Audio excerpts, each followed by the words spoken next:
Bonjour à toutes et à tous, merci de nous rejoindre. C'est l'heure de l'invité du journal. Le deuxième programme de coopération Compact 2 vient d'être signé entre le gouvernement marocain et la Millennium Challenge Corporation, un organisme gouvernemental américain qui soutient la croissance économique durable à travers le monde. Ce programme souhaite répondre à deux contraintes qui pèsent sur la croissance économique et sur l'investissement privé dans notre pays. Le premier, c'est la faible qualité du capital humain. Le second, la faible productivité du foncier. Pour nous présenter le contenu de ce programme, nous recevons aujourd'hui sur notre plateau Monsieur Abdelghni Lakhdar. Vous êtes le directeur général de l'agence Millennium Challenge Account. Merci beaucoup de nous avoir rejoints. Merci pour cette invitation. Alors, Monsieur Lakhdar, une toute première question. Je le disais en introduction, c'est le deuxième programme de coopération qui est signé, c'est Compact 2. Est-ce qu'on peut avoir un historique d'abord du Compact 1 et puis du travail que fait cette agence, la Millennium Challenge Account?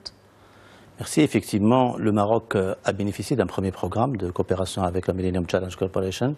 C'est un programme très important qui était de 700 millions de dollars et qui avait touché un certain nombre de secteurs tels que l'artisanat, la pêche, la formation professionnelle, le microcrédit et surtout une bonne composante pour l'agriculture.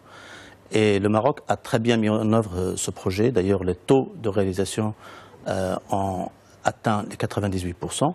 Et en 2012, donc bien avant la clôture de ce programme, le Maroc a été déclaré éligible pour un deuxième programme de coopération. Donc ce programme a été clôturé en 2013 et avec lui, donc l'agence qui mettait en œuvre, qui était l'agence de partenariat et de progrès, avait été dissoute. Le Maroc avait été déclaré éligible sur la base d'un certain nombre de critères qui touchent la bonne gouvernance, l'investissement dans le capital humain et le climat des affaires. Et cette éligibilité était reconduite chaque année. En même temps, on commençait les travaux préparatoires et surtout parce que la philosophie de Millennium Challenge Corporation, c'est de réduire la pauvreté à travers la croissance économique. Et l'idée, c'était de faire une analyse des contraintes majeures à la croissance pour dire quelles sont ces contraintes pour pouvoir les débloquer, pour pouvoir améliorer la croissance et donc réduire la pauvreté. Si vous permettez, Monsieur Lakhdar, avant d'en venir à ces deux axes et pour résoudre les deux contraintes que j'évoquais tout à l'heure, est-ce qu'on a un premier bilan de Compact 1? Est-ce qu'on peut dresser déjà une vision des résultats de ce premier programme? Le Compact 1 avait touché pratiquement 2 millions de personnes, 600 000 familles et dans tous ces secteurs-là que j'avais cités, que ce soit l'artisanat, que ce soit le microcrédit, que ce soit l'agriculture, avec une plantation de milliers, voire des centaines de milliers d'arbres, d'oliviers et autres. Donc il y a un impact positif sur la plupart des secteurs qui ont été touchés.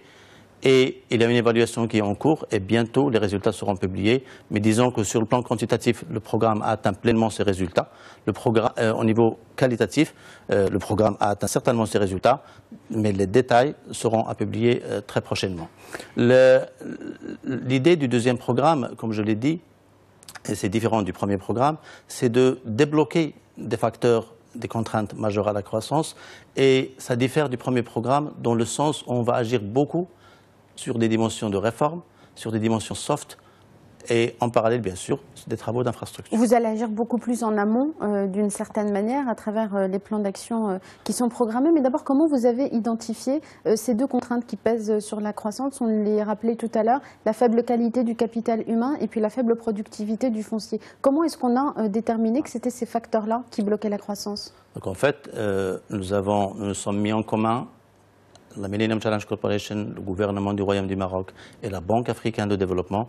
Donc toutes ces expertises et ces intelligences, on s'est mis en commun pendant plus d'une année et demie pour travailler sur l'analyse des contraintes à la croissance selon une méthode très précise qui était développée par l'université de Harvard, donc à la fois sur le plan théorique et de manière chiffrée, mais aussi il y avait une multitude d'ateliers avec les différentes parties prenantes pour tester si oui ou non, les facteurs qu'on découvrait et qu'on analysait étaient réellement des contraintes pour nos investisseurs et pour nos entreprises. Et donc, quand on est arrivé aux conclusions, c'était le capital humain, c'était le foncier, c'était aussi la justice, c'était aussi les réglementations du marché du travail, mais les deux parties ont décidé de focaliser leurs efforts sur deux sujets importants qui sont le capital humain et le foncier. Et bien sûr, à partir de là, on a commencé une phase de sélection des projets avec les différentes parties prenantes.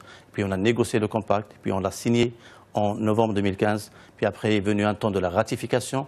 Et après la ratification, cette agence, l'agence Millennium Challenge Account Morocco, a été créée comme établissement public marocain dont le mandat précis et spécifique est de mettre en œuvre ce deuxième programme. Alors, ce deuxième programme, maintenant, on passe aux solutions qui sont apportées. D'abord, sur la faible qualité du capital humain, il est axé essentiellement, ce premier axe, sur l'éducation et la formation pour améliorer l'employabilité, notamment chez les femmes. C'est un budget conséquent, c'est 220 millions de dollars sur ce programme. Comment il va être décliné ? En fait, ce premier bloc ou ce premier projet dans l'ensemble du programme, éducation et formation pour l'employabilité, comme vous le rappelez, c'est une composante importante du Compact 2, mais c'est une composante importante pour notre pays et a une dimension fortement stratégique et d'un impact certain à la fois sur l'économie mais aussi sur l'inclusion sociale. Oui, parce qu'on ne parle pas que de la formation professionnelle, on parle même c'est d'ailleurs le plus gros budget dans ce morceau consacré à l'éducation, c'est l'éducation secondaire. Donc on commence très tôt, très en amont. En fait, on a décidé de toucher 3 aspects ou 3 dimensions au niveau de ce bloc d'éducation et de formation. L'éducation secondaire, et on a convenu de travailler dans les collèges et les lycées. Donc, on va travailler ensemble avec la communauté, avec la collectivité et les différentes parties prenantes pour définir les contours de ce que c'est qu'une école performante. Qu'est-ce qu'on veut de notre école et qu'est-ce qui manque à notre école. Donc, on va définir ce qu'on appelle projet d'établissement intégré et dans ce projet d'établissement intégré, on va retrouver à la fois une dimension hard, c'est-à-dire l'infrastructure, la réhabilitation de l'environnement infrastructurel de l'établissement, mais aussi des dimensions soft, qui soient par exemple la formation des directeurs d'école, la formation des professeurs, les soft skills qu'on souhaite donner. Le changement de pédagogie aussi. On va pas toucher le changement de pédagogie dans son ensemble, mais on va essayer de toucher certains aspects qu'on souhaite, des compléments de formation qu'on souhaite donner à nos élèves pour acquérir un certain nombre de compétences qui sont des compétences d'employabilité. On parle des soft skills, la communication, les langues et l'entrepreneuriat aussi. Et pour cela va concerner 100 établissements sur 3 régions. Exactement. Dans un premier temps. Alors, il nous reste 2 minutes. Le temps passe malheureusement très vite. Sur cet autre volet, il y a aussi l'activité formation professionnelle. Comment vous organisez ce volet en fonction de la demande? Est-ce qu'il y a des secteurs qui sont identifiés, qui vont avoir besoin de ce facteur humain qualifié et compétent et opérationnel? Est-ce que vous les identifiez? Vous touchez une dimension très importante.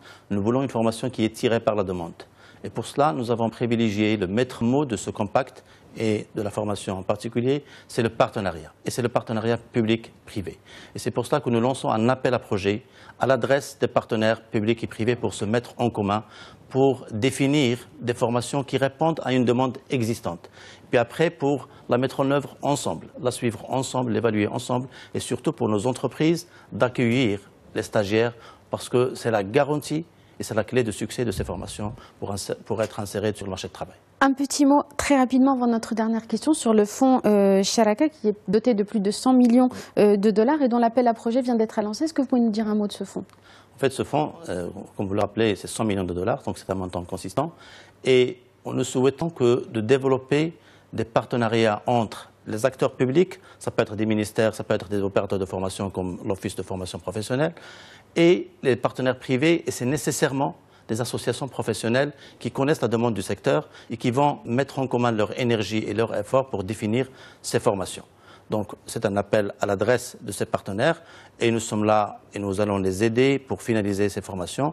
Et l'idée, c'est d'avoir des formations qui répondent à une demande du secteur privé. Et ça peut toucher l'ensemble des secteurs, mais nous voulons que ce soit le secteur privé qui soit en amont l'acteur de définition de ces besoins. Même si nous avons...